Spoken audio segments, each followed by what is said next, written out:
Hello, good afternoon. My name is Lafonio Padaya, and together with my colleagues, Lindrio Christine, Olaboni, Martin Mbadi, Stephen Nwagaba, and Okelo Vincent, we shall be presenting and discussing how public sector comparator can be used as a tool in assessing value for money in PPPs. This coursework has two key questions that we have to answer, and the first one is to illustrate the working of the public sector comparator in undertaking value for money analysis, and then to discuss the weaknesses in the public sector comparator in assessing value for money analysis and suggestions that can be provided to reduce those weaknesses. Public-private partnerships involve collaboration between a government agency and private sector companies that can be used to finance, build, and operate projects, such as public transportation networks, parks, and convention centers. Financing a project through a public-private partnership can allow a project to be completed sooner or make it a possibility in the first place. It is key to note that in public-private partnerships, large-scale government projects such as roads, bridges, or hospitals can be completed with private funding. At the same time, these partnerships work well when private sector technology and innovation combine with public sector incentives to complete work on time and within a budget. This said, for these projects to achieve their targets, they require the involvement of the private sector through a comparative bidding process, which calls on the use of public sector comparator to evaluate the value for money. A public-private partnership is a partnership between the public sector and the private sector for the purpose of delivering a project or a service traditionally provided by the public sector. Public sector comparator is a tool used by governments in determining the proper service provider for public sector project. This tool involves processes that may estimate the cost that the government would pay if it were to deliver a service by itself against what the costs would be if the private entity were to fund the project.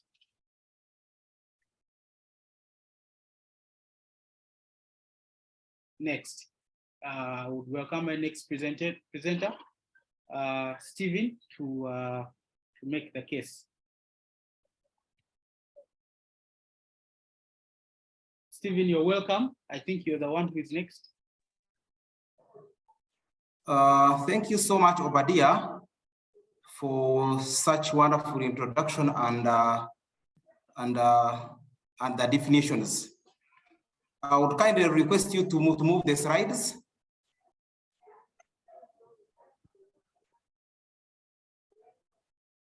Yes, I'll continue with where my predecessor had stopped, Mr. Obadiah, on the definitions continued, and we'll still be looking at the public sector comparator. Furthermore, a public sector comparator is used by a government to make decisions about value for money in PPPs. This process involves testing whether the private investment proposal offers value for money against each other and in comparison with the most efficient form of public procurement. Here, I'll have to have a deep dive into the attributes of a public sector, or which I can take maybe to be like the assumptions of public sector comparator. It is a forecast based on reference project reflecting the cost government of delivering the project. Infrastructure and services to the same standards as being procured from the private sector under the most likely traditional procurement model, if not a PPE. It is also expressed in net present cost terms. Next is, it is based on life cycle costing.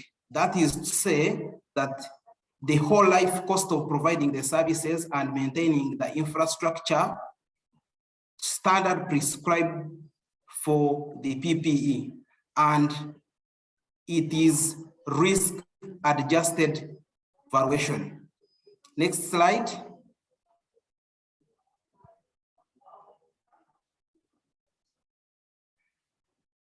Let me have a deep dive into value for money, which is also a gist of the question we are looking at.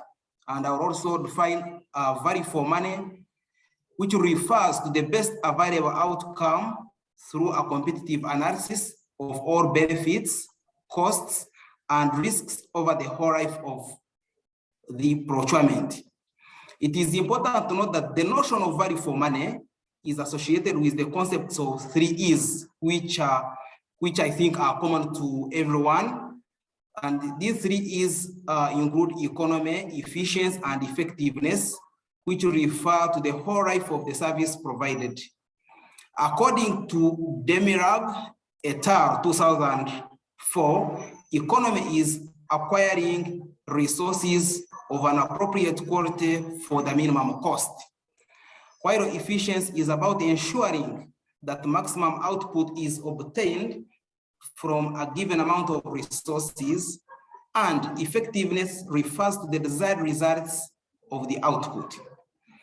That said, the achievement of value for money outcome is a crucial concept throughout the procurement process in all aspects of the project. Assessing the value of these variables requires a degree of judgment and the use of both quantitative and qualitative analysis. Next.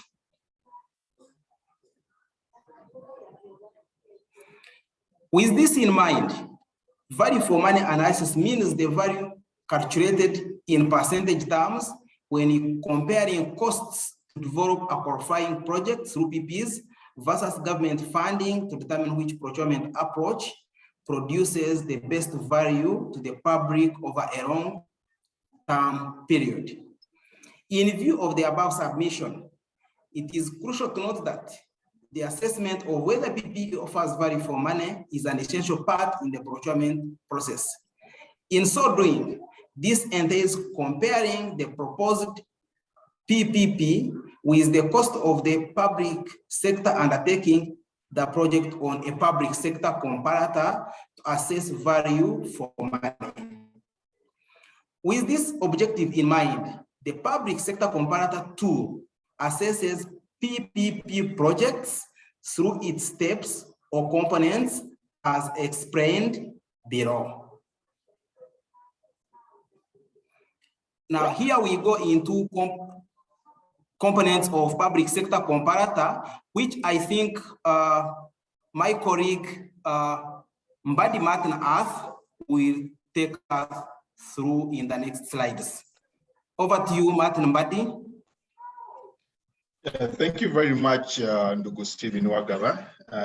Yes, indeed, here is when now I think we can start going into the key areas how the PSC can be used. And this is, of course, through its components, which we described here as competitive neutrality, the net present value, and the risk within the project. Next slide.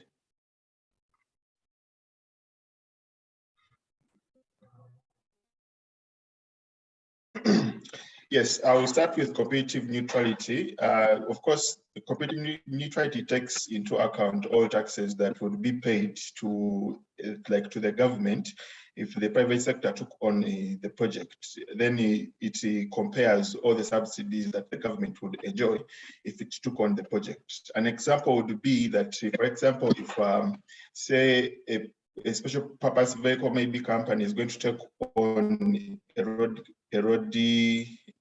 project, it would now look, okay, it would mean that the government would have to receive monies from this special purpose vehicle on all taxes which are levied in regard to all its equipment that are being bought. On the other hand, that would mean that the government itself would be the one to enjoy the subsidies should it be the one to take on this project. That means, if I could just conclude on this, that means that if the government takes on the project, it enjoys subsidies in the competitive neutrality adjustments. But if the private private, if the private sector takes on the project, it will have to pay taxes to the government. On the other hand, yeah. Next. So having compared the two in the competitive neutrality adjustment, you'll have two bars whereby with them in mind, you'll be able to compare both costs, and this will be more like of the actual costs. Should government take it, these are the advantages in the competitive neutrality or enjoying subsidies. Should the private sector take it on, then that means that the private sector company will be paying these taxes to government. So this is now how, or one of the ways in which the PSC starts being used by government to choose which way to move, whether to do it itself or the private sector to do it. Next.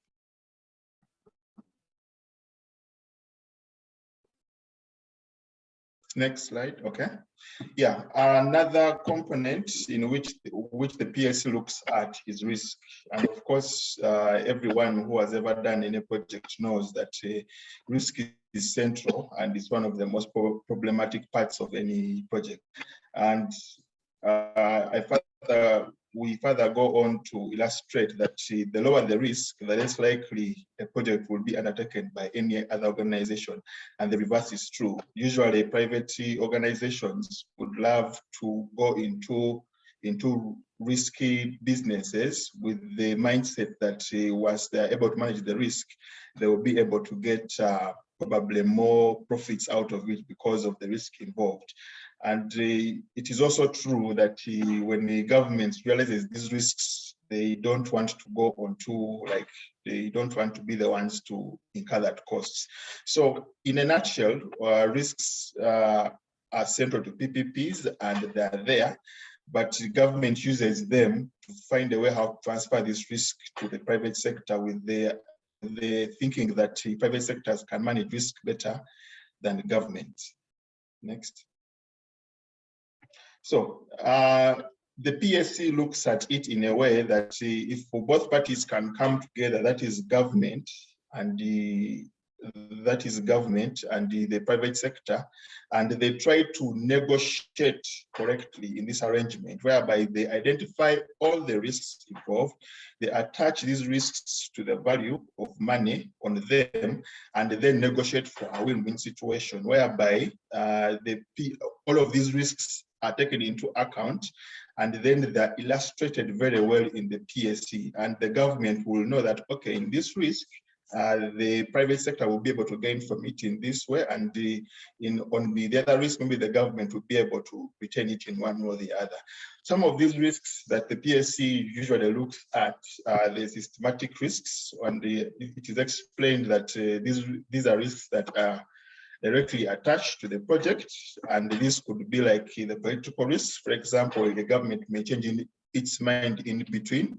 Another one could be failure to meet the environmental regulations, and that means that the special purpose vehicle will maybe have to pay some fine to government if it has failed to meet the environmental regulation risks. So these risks are all put into money, in terms of money terms, and they are added onto the costs of the whole project. The other risks that the PSC could also look at will be the non-systematic risks, and these ones are those that are not directly attached to the PPP project, but have an impact on the project, like the global recessions that sometimes happen, the calamitous natural disasters, like the way COVID came in. No one knew about it, but these risks could have find a way. I mean, they could have increased the costs. Important to note. Okay, I think this is still the same. Maybe we could just continue on to the next slide. Next slide. Yeah. So then, how is risk connected to the PSC? An example is given. For example, for the special purpose vehicle does not have enough assets to diversify its portfolio, then it must calculate these risks and add it to the bid bills. I gave an example. For example, if maybe an SPV is trying to calculate the cost it would incur should it fail to meet the environmental regulations, it will calculate it and then add it onto the bills. And the government will also have to accept because in government accepting, it will mean that due diligence is kept, and government will not be shy to meet the dot should the SPV fail to be able to meet the environmental regulations. Hence, government will find it. After all, it was also covered within the PSC. On this one, the same also applies to government. Should it choose to run the project, there are some more things that government would not like to take in. For example, some risks, maybe in case government changes, some of these things could also affect it. And this one is now just a summary of all that I've been explaining about the risks and sensitivity analysis. I talked about where a matrix is constructed through identifying those risks involved in the project, such that resistance of the community towards the project. Okay, these ones include like resistance of the community towards the project, insecurity, increased cost, name it, assessment of this impact, of the impact of these risks, assessment of the likelihood of such risks arising, and this calculation is then put into financial terms on the impact that ranges of it possibly becoming reality. So all of this is received. Some companies or some organizations use the Monte Carlo simulation model. Most companies use it just to try and calculate the risk and then value it in like a value or like money terms, and then they add it to the final bid, which is submitted to government. And if it's agreed upon, the SPV will move on and be able to, like, say, for example, be able to know that it has quality that it has to be filled in should the risk be taken on. With that in mind, allow me request my other colleague to take on the project cost and revenues. Thank you.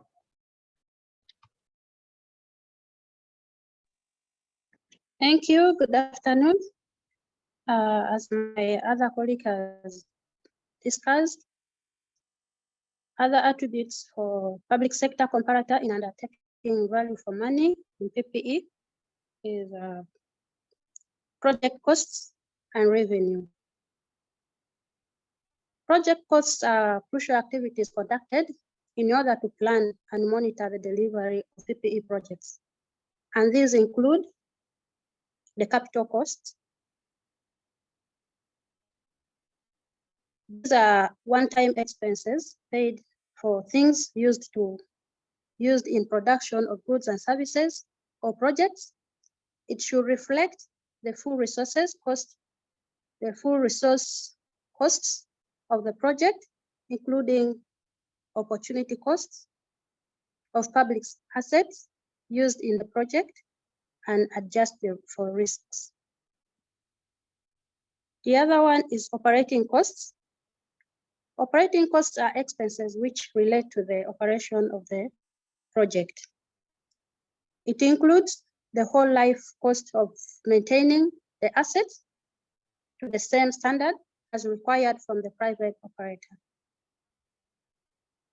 Another one is projected revenues. Projected revenues are a project estimates to be earned within a specified period. However, it can be included only if bidders will be allowed to set tolls. We have the discounted cash flow. The selection of the discount rate is the most important issue and should represent the real opportunity cost of capital, adjusted for the inflation and subsidies, if any. For public projects, government issued bonds can be used as a guide, but not that the discount rate is not the interest rate of private finance. With this, I invite my other colleague to take up the next slide. Thank you, Christine. We are going to look at the weaknesses of using public sector comparator. Much as the use of public sector comparator has been welcomed by a number of countries in the recent years, there has also been growing criticism of this tool across the world, like in the UK and other countries. Some of these challenges with the public sector comparator include, one, data cannot be accurately obtained.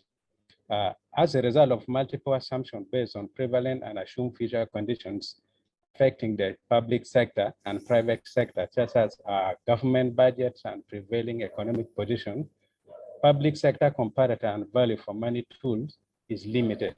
And also the sources of data can exist if the project type has not been implemented out before. Two, costs are not always adjusted for some major risk. Some risks involve huge potential effects on the project cost, but also great uncertainty. These risks are difficult to estimate. One such risk is contract renegotiation, especially in the developing world. Another is that a government will bail out a private contractor rather than let a project collapse. Expected project costs are rarely adjusted for such risk. Another weakness is there is no consensus on the discount rate. As a result of multiple discounting principles widely available to stakeholders, agreement by all parties to use one discounting format might prove to be a challenge. Data and assumption can be manipulated, such as borrowing interest rate, shareholders' returns. At the same time, inflation also distorts the borrowing interest rates, which have a direct impact on the applicable discount rate. The next weakness is high public sector comparator preparations in terms of cost and time. Due to the need for extensive projections and input by high-class consultants, the associated costs with public sector comparator as a tool for value for money can be increasingly prohibitive and add more financial strain to the public-private partnership. The time requirement of determining value for money using public sector comparator as a tool for PPPs is extremely high, and therefore a lot of time is input into the research, and analysis is also required on both sides of the government and the private investors. Next is futile second guessing by government and consultants as to what will happen in hypothetical future situations. As a result of presumptive hypothetical situations that could occur in the lifetime of a PPP concessions, the actors are forced to make assumptions and predictions of the future that might not necessarily happen, which can lead to high resource wastage. For example, change of government, which is not foreseen, like a coup d'etat. Another weakness is impracticability of canceling projects by the time bids data is available. The bidding process establishes the PPP cost, which much more accurately than a PPP reference does. By the time bids are received, canceling the procurement process on the ground that the bid price is higher than the public sector comparator cost is almost impossible. And lastly, manipulation of the public sector comparator depend on subjective judgment and small adjustment for risk or in discount rates. This can have a dramatic effects on cost estimate because of on cost estimate. Because of this, some UK experts were and surprised when the parliamentary committee found several cases involving manipulation of the underlying calculations. And that calls for reforms in the public sector comparator. I call another presenter to come on board. Thank you. Thank you, colleagues. Thank you, Vincent. We are going to look at the reforms in private sector comparator framework. The first thing we want to highlight is there should be no bias towards private sector participation. More encouragement is towards the conventional public procurement that we want to look at because at some point people tend to be biased towards participation of the private sector actors. The second thing we want to look at is a systematic tendency for appraisers to be overwhelmingly optimistic in estimating the key parameters of the private public partnership projects. And we should then look at instead empirical evidence that would offer the best for the project. The other thing, looking at the bids for this private sector participation, there should be no comparison with the public sector comparator and no questions about whether the PPP approach is appropriate. In this case, we emphasize there should be, people should get the most out of the deal for the preferred bidders. The other thing we're looking at quantitative comparison, and this should be considered as one of the aspects of a pricing process. But also to be more specific, we can use that in conjunction with qualitative analysis that looks at the project, potential distributional effects, and then the track record of a similar projects. Like quoted here as the UK National Audit Office put it, the private sector comparator should be used alongside a range of other information when assessing value for money. Next slide. Still in UK, we should make good use of database. And in Uganda, I would look at the Uganda Bureau of Statistics that will provide information that we can use for the preliminary process of public sector comparator. And that would actually give us a benchmark or information that we can rely on.